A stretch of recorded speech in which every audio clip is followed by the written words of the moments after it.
بسم اللہ الرحمن الرحیم۔ بسم اللہ الرحمن الرحیم۔ السلام علیکم۔ آن لائن کلاس میں آپ کو خوش آمدید کہتے ہیں۔ مضمون ہے جغرافیہ، جماعت ہے ہفتم اور لیکچر ہے ہمارا 5واں۔ آج ہم نئے چیپٹر کا آغاز کریں گے، چیپٹر نمبر 2، جس کا نام ہے عمل اوریا کاری۔ آپ سب سے پہلے اس کا تعارف کریں گے کہ اوریا کاری یا عمل اوریا کاری کسے کہتے ہیں۔ اس کے لغوی معنی کسی چیز کے اوپری بالائی تہوں کا ہٹ جانا یا صاف ہو جانا۔ جغرافیہ میں اس سے مثال ایسا عمل جس میں موسمی اثرات یا دوسرے وجوہات کی وجہ سے چٹانوں کے اوپر سے پتھروں، مٹی اور ریت کے ہٹنے کو عمل اوریا کاری کہا جاتا ہے۔ اب اس کے بعد آتے ہیں شکست و ریخ کے بارے میں پڑھتے ہیں۔ ماحولیاتی اثر کی وجہ سے چٹانوں، پتھروں، معدنیات اور مٹی کے ٹوٹنے اور بکھرنے کو شکست و ریخ کہا جاتا ہے۔ اس کے مختلف اثرات کی وجہ سے یہ ہوتا ہے۔ ان میں بارش، پانی کا چٹانوں پر گرنا، کیمیائی مواد کا عمل، پودوں کے جڑوں کا دباؤ اور دوسرے موسمی تغیرات شامل ہے۔ اس کے دو اقسام ہیں ہمارے پاس، طبعی شکست و ریخ اور کیمیائی شکست و ریخ۔ طبعی شکست و ریخ کسے کہتے ہیں؟ اس کی مثال بالکل اسی طرح ہے جب کوئی آدمی ہتھوڑا لے کر ایک پتھر کو مارے اور وہ ریزہ ریزہ ہو جائے۔ اس میں زمین اور چٹانوں پر براہ راست فضائی عوامل اثر انداز ہوتے ہیں۔ وہ کون سے عوامل ہوتے ہیں؟ ان میں بارش، پانی، برف کا چٹانوں پر گرنا، پودوں کی جڑوں کا چٹانوں کے اندر پھیلنا۔ اس میں سب سے اہم جو جز ہے وہ ہے برف کا گرنا یا برف کا چٹانوں کے اندر جمنا۔ وہ کس طرح ہوتا ہے؟ جب بارش ہوتی ہے تو بارش کا پانی چٹانوں کے اندر موجود دراڑوں میں چلا جاتا ہے، اور جب موسم ٹھنڈا ہو جاتا ہے تو وہ برف میں تبدیل ہو جاتا ہے۔ آہستہ آہستہ وہ برف اس چٹانوں کے اندر دباؤ پیدا کر دیتا ہے، جس کی وجہ سے وہ چٹانیں ٹوٹ کر ریزہ ریزہ ہو جاتی ہے۔ اسی طرح اگر پودوں کو آپ دیکھیں تو پودے چٹانوں کے اندر گھس جاتی ہے اس کی جڑیں۔ جب آہستہ آہستہ پودے بڑے ہوتے جاتے ہیں تو اس کی جڑیں بھی بڑی ہوتی ہے، اور ایک وقت ایسا آ جاتا ہے جس کی وجہ سے ان کے اندر، چٹانوں کے اندر دباؤ پیدا ہو جاتا ہے اور وہ چٹانیں ٹوٹ جاتی ہے۔ اس کے بعد آتے ہیں کیمیائی شکست و ریخ کی طرف۔ کیمیائی شکست و ریخ کسے کہتے ہیں؟ یہ اس کی مثال اس طرح ہے جیسا کہ کوئی چٹانوں کے اوپر تیزاب ڈال دے۔ اس میں کیمیائی مرکبات محلول کے طور پر کام کرتی ہے اور معدنیات کو ختم کر کے چٹانوں کو اندر سے کھوکھلا کر دیتی ہے، جس کی وجہ سے چٹانیں ٹوٹ کر ریزہ ریزہ ہو جاتی ہے۔ اس میں بارش، دریاؤں، ندی نالوں اور چشموں کا پانی محلول کا کام دیتی ہے۔ اب آتے ہیں مواد کا کھسکاؤ۔ مواد کا کھسکاؤ کسے کہتے ہیں؟ ڈلوانی سطحوں پر کشش ثقل کی وجہ سے پتھروں اور مٹی کے سرکنے اور پھسلنے کو مواد کا کھسکاؤ کہا جاتا ہے۔ فرض کریں یہ آپ کے ساتھ ایک ڈلوان ہے، تو اس کے اوپر یہاں پر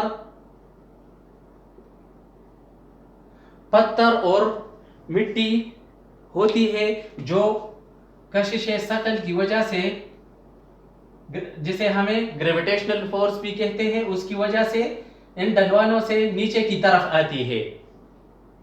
اسے مواد کا کھسکاؤ کہا جاتا ہے۔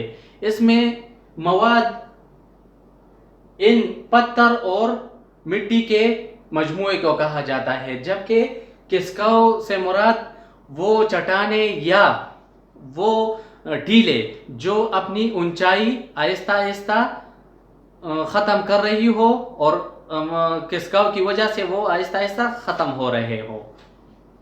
اس کے لیے موضوع حالات کون سے ہیں؟ زیادہ ڈلوان، اگر ڈلوان زیادہ اونچی ہوگی تو اس میں کسکاؤ بھی زیادہ ہوگا۔ وہ کس لیے؟ اس پر کشش ثقل زیادہ ہوگی، جس کی وجہ سے مواد کا کسکاؤ زیادہ ہوگا۔ دوسرا جو ہے وہ ہے شکست و ریخ۔ شکست و ریخ میں نے آپ کو بتایا کہ موسمی حالات کی وجہ سے چٹانوں، معدنیات، مٹی کے ٹوٹنے اور بکھرنے کو کہتے ہیں۔ تو موسمی حالات کی وجہ سے ان ڈلوانی سطح کے اوپر شکست و ریخ ہو جاتی ہے، جس کی وجہ سے یہ پتھر اور مٹی نیچے کی طرف آتے ہیں اور مواد کا کسکاؤ عمل میں لاتا ہے۔ تیسرے نمبر پر ہے پانی کی موجودگی۔ اگر آپ نے دیکھا ہوگا کہ جتنے بھی نشیبی علاقے ہوتے ہیں، جو جب پانی اوپر سے نیچے کی طرف آتا ہے تو وہ انتہائی تیزی سے گزرتا ہے، تو وہ اپنے ساتھ مٹی اور ریت وغیرہ بہا لے جاتا ہے، جس کی وجہ سے وہ مواد کے کسکاؤ میں اہم کردار ادا کرتا ہے۔ نمبر پر ہے جنگلات کی کمی۔ فرض کرے اگر یہ آپ کے پاس ایک ٹیلا یا ایک پہاڑ ہے اور اس کے اوپر جنگلات زیادہ ہے، تو یہ جنگلات، یہ درخت جو اس کے اوپر ہے، اس کے جڑیں اس مٹی کو پکڑے رکھیں گی، لیکن جب یہاں پر جنگلات کی کمی ہوگی تو اس کی وجہ سے یہ مٹی آہستہ آہستہ سرکتے ہوئے نیچے کی طرف آئے گی، جو کسکاؤ کے عمل میں اہم کردار ادا کرے گی۔ یہاں تک کافی ہے۔ اس کے بعد میں اپنے ٹاپک کو دوبارہ ریوائز کرتا ہوں۔ ہم نے پڑھا عملے اور ریاکاری، جس کے لغوی معنی کسی چیز کے اوپری تہ کا ہٹ جانا۔ جغرافیہ میں اس عمل کو کہا جاتا ہے جس میں چٹانوں کے اوپر سے پتھروں، ریت اور مٹی کے ہٹ جانے کو عملے اور ریاکاری کہا جاتا ہے۔ شکست و ریخ کسے کہتے ہیں؟ موسمی حالات کی وجہ سے چٹانوں، پتھروں اور معدنیات کے توڑ پھوڑ کو شکست و ریخ کہا جاتا ہے۔ اس کے ہمارے پاس دو اقسام ہیں، طبی شکست و ریخ اور کیمیائی شکست و ریخ۔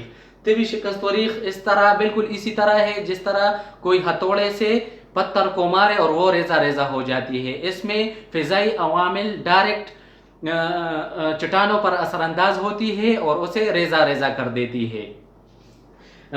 طبی شکست و ریخ میں پانی، برف کا گرنا اور پودوں کی جڑوں کا دباؤ یہ اہم کردار ادا کرتے ہیں۔ اسی طرح کیمیائی شکست و ریخ کیا ہے؟ اس کی مثال بالکل اسی طرح ہے جس طرح کوئی تیزاب پتھر پر ڈال دیتا ہے اور وہ پتھر کے اندر معدنیات ختم ہو جاتے ہیں اور وہ کوکھلا ہو جاتا ہے اور دباؤ کی وجہ سے وہ ریزہ ریزہ ہو جاتا ہے۔ اس میں دریاؤں، چشموں اور سمندروں کا پانی محلول کا کام دیتی ہے۔ ہم نے پڑھا مواد کا کسکاؤ۔ کشش ثقل کی وجہ سے ڈلوانی سطحوں کے اوپر سے پتھروں اور مٹی کے سرکنے اور پھسلنے کو مواد کا کسکاؤ کہا جاتا ہے۔ اس کے لیے موضوع حالات کون کون سے ہیں؟ زیادہ ڈلوان، اگر ڈلوان زیادہ ہوگی تو مواد کا کسکاؤ بھی زیادہ ہوگا۔ شکست و ریخ کی وجہ سے بھی مواد کا کسکاؤ ہوتا ہے۔ اسی طرح اگر پانی کی رفتار اور اس کی آب روانی زیادہ ہوگی تو وہاں پر بھی مواد کا کسکاؤ زیادہ ہوگا۔ جنگلات کی کمی اگر ہوگی تو ڈلوانی سطحوں سے پتھر اور مٹی نیچے کی طرف نالوں میں آئے گی اور مواد کا کسکاؤ ہوگا۔ امید ہے آپ کو سمجھ آ گئی ہوگی۔ اگر اس ٹاپک میں کوئی مسئلہ ہے تو آپ ہمارے ساتھ واٹس ایپ پر شیئر کر سکتے ہیں۔ Thank you. اللهم انفعنا بما علمتنا وعلمنا ما ينفعنا وزدنا علما۔